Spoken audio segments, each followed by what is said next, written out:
Ding. We are now live yet again with the Sunshine State Happy Hour as we live through coronavirus times. Yay.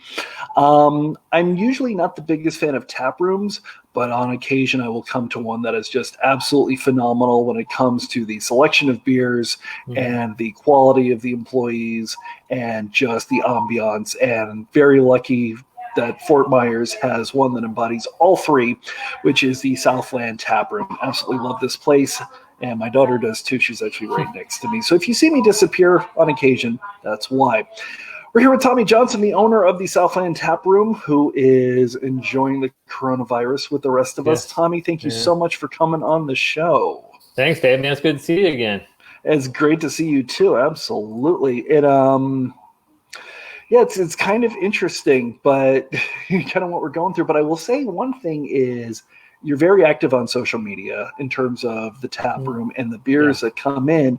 And, we'll talk about the changes that you've had to make to the business, but you are not slowing down and getting the good stuff. Well, I'm trying to, it's kind of weird. Let me think about this. It's kind of a little bit of delicate balance right now because a lot of our volume is going way down for obvious reasons. I would say 85 to 90% of our business is straight off our faucets. So, come right out of the taps, people pouring people pints and things like that. So we lost that as a lot of breweries have too, people coming in and sitting at your bar. So we've had to kind of rely on our bottle shop, which, is part of our name. So we are a tap room bottle shop. So we've increased our bottle shop inventory, but we're still pouring growlers. So we've always had a program. We have our growlers, but you can also bring in your growlers. Everybody has growlers. All craft beer people do from all over the place. So we just kind of re-emphasize, hey, bring in your growler, which we wash. We give a good scrubbing, wash, rinse, sanitize.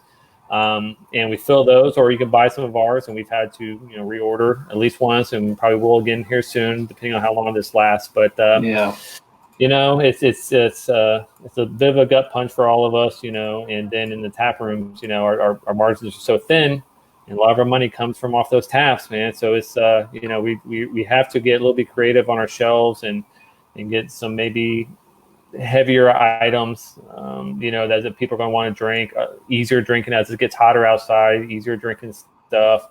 So the tap room the bottle shop side has always been kind of, fun part. You can buy different bottles and cans, mix it up. And now it's becoming a big focus for us. So it's a lot of number crunching by my wife and myself to make sure, we're getting the right thing on the shelves that sell and that can, help us stay open. Interesting. Speaking of opening, I need to open this beer. Open it up. We'll get it right up. What you got? I've got turn the right way. Got a High Wire. Whoops, there we go. High Wire from Asheville, North Carolina. It's the brewery that started it for me, and this is the beer that started it for me. Just a simple, nice, crisp lager, and it's fantastic. So, cheers. Cheers. Absolutely. I am doing Steep Drop. Which is Nitro. Nitro coffee milk stout from Boulevard Brewing in Kansas City. If you know anything about me, Boulevard will always have, because Boulevard was the brewery that really started it for me as well. So this is their Nitro milk stout, very much like a left hand. Nice and sweet. Can't remember what it is. Yeah, absolutely, it's perfect. Cool. Yeah. So Asheville was always sort of a big thing for you when it came to building the tap room and kind of budding your craft beer palate. Why don't you talk about that for just a little while, because it is interesting when you go into the Southland Taproom, you basically have all of these Southern flags up on the wall, which is makes sense when you hear the story. Yeah. But for somebody just coming in, it seems a little out of place in Fort Myers. Yeah, and you'd be surprised how many people don't know which states are which. So it's always a fun game. So I worked as a healthcare consultant. I still do on the side occasionally. And I was on a contract up in Asheville, North Carolina for over 2 years. A lot of people think I'm from Asheville, which I'm not. I'm from Winter Park, Florida.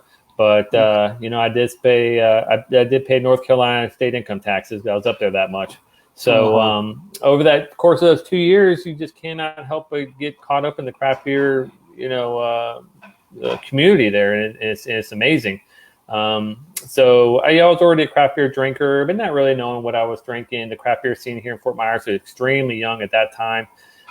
So when I was there, I was just like, let me go to some of these places and check some of them out. And I'd go there with other consultants, and Highwire was just the closest one and the one that kind of fit me best. And I just, over the course of a couple of weeks, I go once a week. I would go in there and I just go across their menu board and just go, what's a goza? A goza? Okay, I'll have one of those. No idea what it tastes like. I'm going to drink one. And their bed of nails brown and their low pitch and their high pitch IPAs and the lager, which is like I said, I think it's the one that kind of caught on to the most. My palate was best adjusted for that. And I just kind of started teaching it to myself. And then a lot of times I would go in there, or like I say, Asheville Brewing or Burial or Catawba, and I'd go in there after work and with my laptop doing some, cleanup stuff from project management. And one day I was just like, on a Wednesday, I was just like, look at all these people in here. They're all having a good time and everybody's happy. And, and I'm here drinking a beer. I'm like, well, how many beers is this guy really pouring an hour here? And I started watching it and charting. I was just like, there could be something to this. So over the course of that time, I just always kind of kept in the back of my mind, kind of educated myself a little bit on like what's it really about and what's it on the business side. And maybe I could do something like this one day. And I came back to Fort Myers on a new contract down in Naples, which gave me a little time to be home for the first time in a long time on a steady basis. So I started snooping around, like really kind of getting into our local beer scene because I was always gone. And I started looking at spaces and started, weighing my options and kind of waiting for that rainy day. And in 2018, that rainy day came. So, but Asheville is what really got me into craft beer and understanding the community of and the different styles and why does one IPA taste different from almost the same IPA from a different place, and a different brewer and different brew system, and it's just the whole everything about it. I thought was great, and I felt like I wanted to be part of it. So. When I look back on what our origins were, it's really Asheville. That's why I've got the good vibes on my shirt. Good vibes are on the wall. It kind of echoes like kind of our mentality. It was on the arts district, on the huge silo down the arts district, which I think they actually just painted over this with a new slogan, "Stay home" for obvious reasons. But the good vibes is a direct rendition of it, and it just kind of reminds me of Asheville. People who come in from North Carolina see it and they go, "Oh my gosh, Asheville, yeah." So we have something to talk about, and then we just kind of keep the Southern theme going. I went to school in the South. I met my wife. She went to school in the South, went to Alabama together, and she's from Tennessee. We lived in Atlanta, and so I felt like being a Floridian down here, I was like, this would be a great opportunity to promote Southern beers, and Florida is part of the South. Is some people believe it is, some people believe it isn't, but it technically does count. And so we just kind of like, hey, let's do something to celebrate the South. So the first thing I did, I put up that mural there, was I hung a state of Florida flag over the front door. And then we're just like, how can we fill the walls? So as you can see them in the background there, I was like, let me get all the Southern states. And a lot of them have something to do with us, where maybe where my wife and I went to school, or where she's from, or where we went to college, or where we lived in Atlanta, so Georgia. We vacationed in Charleston quite a bit. We vacationed in Nashville quite a bit. I worked in Nashville, blah, blah, blah, on and on. Yeah. So, we obviously get beer from all across the country. We try to get the best beer we can get, focus on some local. But if I can pick something up from the Carolinas or Georgia or Alabama, or I'm big into Parish right now out of Louisiana, maybe I'll kind of lean that way a little bit more. But I don't turn down a good beer. So yeah, exactly. And you actually do a lot of great stuff with the local beers, since the Southwest Florida beer scene is exploding. And one of the ones that I always wanted to try but never got the chance to, and you kind of saw that on the video briefly, was Ring the Bell, which was a collaboration that you did with Point Ebel. Yeah. It's a Point Ebel. It's just like one of our neighbors. They're only like 2 miles away from us. Jordan, he runs the show over there. He's the head brewer. He does an amazing job, man. He does such a good job on beer. So when we thought about doing something for Breast Cancer Awareness Month, which is October, I'd worked in oncology previously in healthcare IT. So I was like, what can I do? I'm right next to the hospital, Health Park Hospital. So I was like, who can I partner with? And I thought, every time I go to Jordan's place or their Point of Bell, it's always something good on. It's always something maybe a little bit different. So I just approached him. I was like, hey, what can we do? What do you think? And I mean, you're the brewer, you're the brains. You tell me. And then he was like, let's do a nice cream ale. I'll throw some dragon fruit in it. I'll blow it up pink, and we'll do that. So that's what he came up with, and that's what we did, and it sold very well. A lot of people liked it. Nice. Looks like we got some more Asheville love from JDM. One of these days I'll get there. And you kind of mentioned the fact that you are very close to the hospital that you're next to, like incredibly close. Yeah. And you had actually mentioned the last time that we had met that a lot of the times people are coming in from the hospital, doctors or nurses or whatnot, coming in and either hanging out or getting something to go. Since the quarantine took effect, since COVID-19 became such a big part of our lives, has that slowed down in terms of that particular chunk of your clientele, or is it everybody is slowed down? I think everybody's slowed down, but our place was a nice place to dive into for healthcare professionals that, after a long day, maybe after the shift ends and, the ED or ICU or somewhere like that, and they just need to kind of unwind and decompress is the key word.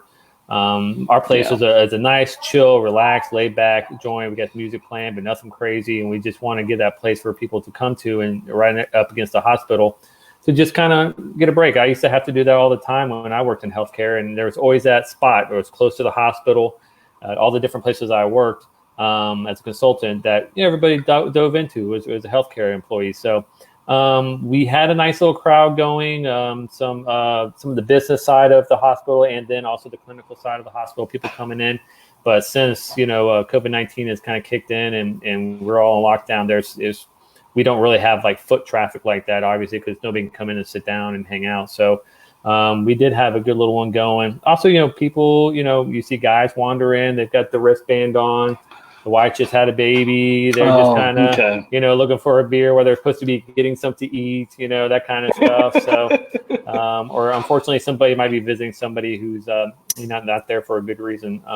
So we always kind of like that. And that was one of the reasons why we picked that spot, was right up against the hospital. But now that's come to a stop. So it's going to be interesting when it starts back up. Are we going to lose that momentum, or is it going to be just a whole fresh new faces? Or I mean, we don't know. We have no idea. Do you still have a lot of connections in the industry? And if so, what are kind of the things that you're hearing about in Lee County? We just recorded a podcast that's going to be coming up on the Florida Beer Podcast pretty soon with the owner of Wicked Dolphin. And she had said that, and Joanne had said that Lee County has been hit pretty hard. So they've been doing everything they can to make hand sanitizer. I'm curious as to what you're hearing. Yeah, he actually lives not too far from our place. He stops in every now and then, picks up a growler. He brought me a handful of those hand sanitizers. He's been giving them out to the hospital. I think maybe some other ambulatory healthcare facilities. Maybe I think he's working with Fort Myers Brewing. She is. So that's pretty awesome if you think about it. Here it is, two different businesses collaborating for the better benefit of the healthcare system, who is strapped here and strapped everywhere. All the hospitals keep thinking, and I don't mean to get on a hospital COVID-19 rant, but the thing about it is hospitals aren't really built for big epidemics like this or pandemics or whatever.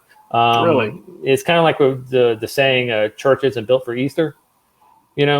So it's the same type thing. So when something like this happens, and you already have other things happening, other healthcare emergency situations, heart attacks, strokes, auto accidents, those kind of things, and then you add this on top of it, that just puts an unbelievable amount of stress not only on the staff physically and mentally, but then all of the equipment and the space in the ED who needs to be handling auto accidents or things like that. And now you have people coming in coughing and sneezing, going, I think I'm sick. I don't know. So now it's just, it's just the additional stress. So, I kind of wish we still could have the place open, because this would be perfect for that kind of situation. People to get off work and come in and decompress and relax before they go home and kind of let the steam out a little bit. But unfortunately, that's not what we're living in right now.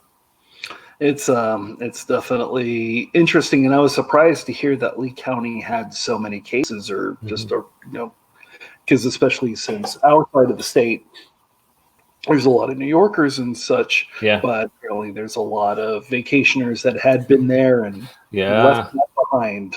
Yeah, so you guys have your season on your coast. We got our season on our coast. We got a lot of Midwesterners that come down, and we were right in the middle of season. And March is our biggest month in season with spring training, leads into spring break. So there's a lot of activity in Fort Myers, and for this to happen right at that, it really was like a gut punch for our business, and not only our business, but all the other breweries, all the other restaurants, everybody places on the beach that depend on this. And the only thing I can think of is maybe, I don't want to speculate, but maybe because we had such an influx and they came down and left, they all went back to the Midwest. So if it's floating around, then somebody might have taken it back with them, or some. We have a lot of Midwesterners and seasonal snowbirds that stay longer. And I was talking to one the other day that came in on Tuesday and got a growler fill, and he's like, "We're just staying because we don't want to try to travel back. We got a great place here in Fort Myers, a nice community." They're like, "Well, we'll just stay here." So it's a weird thing, man. It's really weird. Yeah, definitely. And I completely forgot that spring training was going on. It's funny. Yeah. What is it? Daniels Road that has two major spring training facilities, right? One on either side of 75. Yeah. So on one end on Daniels and right down the road from my place, Daniels and 6 Mile is where the Twins. Minnesota Twins train. So, I actually had a couple of Twins players come in right when they were starting up, looking for a very specific beer. One was looking for a gluten-free beer, which Stone Delicious IPA is gluten-free. So I picked up a case of that for them. And then up around the bend and over by the airport on the other end of Daniels is the Red Sox, which is obviously a big draw. So we have 2 teams in town. So you thinking 2 teams in town. Some days we have 4 baseball teams playing. Yeah. That's a big impact for not only the craft beer scene, think about Fort Myers Brewing is right next to JetBlue Park where the Red Sox train. Oh my gosh. I can't, I don't, it's crazy. It's crazy. Yeah, it's crazy. It's like the worst time it could have possibly happened for our community. And it's just, for everybody, it's a bad thing. Exactly. Unfortunately. Yeah. So with the Southland Taproom, you are not open every day the way that you used to be. What are your operational hours right now? Okay, so we're Tuesdays and Fridays. Tuesdays and Fridays from 4 p.m. to 7 p.m. We do growler fills, bring in your own growler. I ask you to wash it first, and I turn around and give it a good scrubbing anyway. Or you can buy one of ours, and then we have the bottles and cans. So, we're practicing social distancing. I wear gloves, wear masks. We wipe everything down beforehand, and then keep our space and our place. And you've been on our place. We're kind of a high ceiling, wide open place. Even though it's warm as it is, open both front doors, get some fresh air in there. Yeah, absolutely. And when people come in, they kind of stand apart from each other for the most part. Nobody really gets close to each other, so social distancing is happening. And then it's been kind of funny. It's knock on wood, I don't want to ruin it, but we seem to have, as soon as one person leaves, like a minute later, another person comes in. So it's a nice, slow revolving door of a lot of really good regulars that have just kept us going, which we super appreciate. And then you get the random one that says, "Oh, I saw you on Facebook or Instagram, or I drove down Summerlin. I saw your sign that says growler fills out by the road, so I came over." So it's worked really well. So we kind of believe people come in on Friday. Fridays are still Fridays. So they come in on Friday to get a growler fill, maybe pick up a 6er or 2, which now is our bottle shop's getting a lot of work. So this is really nice. And then they have it for the weekend, and then the weekend wears off. Tuesday comes around, maybe I need something for the weekday. They have that, and then Friday comes around. You drank that growler or 2, it's already empty. Time to fill up another one. So So it's those 2 days spread out, and that kind of gives us time to also kind of get things wiped down, and then that actually leads me. I'm sorry, go ahead. Oh, and we don't want to be open too many days and stretch it out and be sitting around in there. So we squeeze it down to those 6 hours, 2 times a week, a total of 6 hours, 3 hours each time. And people come in, they hit it hard, and they get out. And then we close at 7, and then we go home and be safe at home and not be overdoing it, if you know what I mean. Yeah, and one thing, you've been very, very studious about the cleanliness and very studious about the experience, the times that I've been in there and talked to you and everything. Yeah. So the one thing that I've been curious about is in terms of the lines, keeping all of that clean, keeping the beers fresh. Yeah. It's obviously easy to wipe down a counter, but it's not quite as easy to wipe down the inside. How are you tackling that situation? So we get our lines cleaned every 2 weeks. And I have my own kit. One of our distributors comes in, or actually two of the distributors come in on a schedule. As we slow down, I told them don't come in. Obviously, I just don't want another person inside touching things. So it's all falling on me. I already know how to do it. So I just, instead of every month taking all the faucets and all apart and everything, I kind of do it every couple of weeks now. Just to kind of keep things fresh. I also have the time to do it. So, but I also want to keep things nice and clean because the beer isn't turning over obviously as fast as it normally does. So it's sitting in the line. So I kind of give it a flush. I got a couple hours before I go in and kind of do that. And then on actually this past Tuesday, I spent some time, painstakingly drinking every beer to make sure, see how it tasted, just to make sure it was okay. And we actually pulled like 6 or 7 off because we're just like, it's just been sitting and it's not turning over as fast and it just isn't right. And we don't want to serve another person's beer not correctly. And we don't want anybody buying beer from us. That's not correct. So one, keeping the lines clean, flushing the lines, keeping those faucets clean. And then just, the beer's turning over slower. So we're used to them just popping off and everything's fine in 25, 30 days most. Now it's going a little bit longer, so we're checking them to make sure that maybe this beer is a little flat, maybe it's losing a little bit of its flavor, it's not right anymore. We're just gonna have to bite it on this one and hope it's it's not too full and get it out. And we actually have some new stuff coming in to keep it fresh, keep it going. Oh, really? And we've dialed back this week. We decided to dial back our 25. We have a nitro line now. Dial our 25 back to 15. We feel like 15 is a good safe number. Kind of covers all the styles, and then it keeps it moving, keeps it kind of fresh. And we're just going to have to leave those other ones empty while this is going on because we can't turn over beer that fast in this situation, and we can't keep it fresh enough. For a situation like this, 15 draft lines is kind of perfect. Absolutely. But that's great to hear. I've spoken to other people that we're a little concerned that once everything sort of gets back to normal, that many places will not be as studious as you are in actually sampling the beer and dumping kegs that may not meet spec anymore. So it's Well, I mean, if you're a brewery and it's your beer, you should be taking pride in something that you made, which is awesome, and you're serving to the public. It's got your name on it. Well, I'm serving somebody else's stuff that they've worked hard for. And then it's got kind of my name because you came to my place, so I don't ever want to serve anybody any kind of beer that's a little bit funky or sour tasting that shouldn't be, or flat. That's not any fun. So no, I completely agree. So today is obviously Wednesday. You will be open tomorrow afternoon. Friday. Friday? Sorry. Friday. When you go in, I would assume at like 2 or 3 o'clock. Which of the beers that you have on tap is going to end up in your personal pint glass? Well, that's kind of funny you asked that. So we had I told you we put on a new stout. We put on a nitro line. We put on a stout. Big Top have a dry Irish stout. We would put on for St. Patrick's Day. Then this all happened like right before St. Patrick's Day. So we're like, our brand new line that we have specifically for that is going unused, and you can't put that in a growler. It'll go flat so fast. So So we've had this great cider called by Cider Boys called Mad Bark. And it's a cinnamon apple cider. So twice a week, I practice pouring snake bites, which is half cider, half stout. And I've almost got it to the point where, Dave, it's almost exactly half and half. So it's a skill. You got to practice it. So that's amazing. Because the stout's just the nitro's just gonna go bad. It's not gonna get served because obvious reasons. So I guess I got to drink it. So I've been making snake bites. So. Nice. That's funny.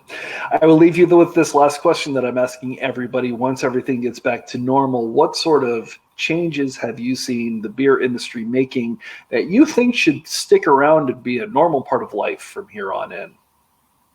One thing I've been noticing when I'm watching all the local guys here is as you mentioned before, talking about Wicked Dolphin and Fort Myers Brewing, like partnering together. You're starting to see some little bit interesting, matches out there where if it's somebody who is maybe, out of necessity is working with another industry or another business, or having to get creative in this weird time, which we've had some breweries down here getting creative. It kind of makes interesting partnerships, out there, which is really cool to see. But for me personally, I've seen a lot of the breweries here are canning. They're starting to put more stuff and more stuff in package, where they might have like 2 or 3 of their kind of like their favorites or something they brewed up. Well, now they're starting to do like 7, 8, 9, 10 different, canning options and stuff like that. And I don't mean crowlers. I mean legit, like, 4 packs and 6 packs. Gotcha. So I would love to see that kind of continue. I know it's a burden on them and they're doing it out of necessity, but that's just more for me that I can put on my shelves, more for me I can sell. So if they get it out in distribution and get registered with the state and all that kind of stuff, then they can sell it for distribution. Man, I would love that, because we've got a lot of great beer down here, and only one of them was really canning that went into distribution. Well, now they all have them so that you can buy at their places. So if a lot of these breweries can get like 2 or 3 out there into distribution through distributors, and people like myself could buy them to sell them, or just a regular customer could buy them, and that would be like a steroid shot for the craft beer industry down here. So it'd be That's great. Awesome. Yeah. Hopefully that will continue and only choose to grow. Tommy from the Southland Taproom. You can find them online at the Southland Tap, or what's the website? SouthlandTaproom.com and Southland Taproom. Excuse me. Say it again. Southland Taproom across all social media. You can find us and follow us, Untapped, all that stuff. Perfect. Awesome. Thank you so much. For those of you that are interested in seeing some other pictures and some of the beers that we've been there or had there, head to floridabeerblog.com. You can find us on the Florida Beer Podcast with that interview with Joanne Alardo, the owner of Wicked Dolphin that we mentioned earlier. Big fans of theirs. I know you are as well, with everything that they've been doing. Absolutely. Southland Taproom, absolutely phenomenal place. Definitely recommend that you go check them out if you are in the Fort Myers area once this all blows over. Come back tomorrow at 5 o'clock Eastern. We are actually going to be chatting with Beer Blog, who is broadcasting out of Washington State, and they've actually got some interesting stuff, including a to-go box cask ale, which I'm interested in getting some more details about. In the meantime, thank you so much for listening. Enjoy, drink Florida craft, stay safe, and we will see you tomorrow. Stay safe.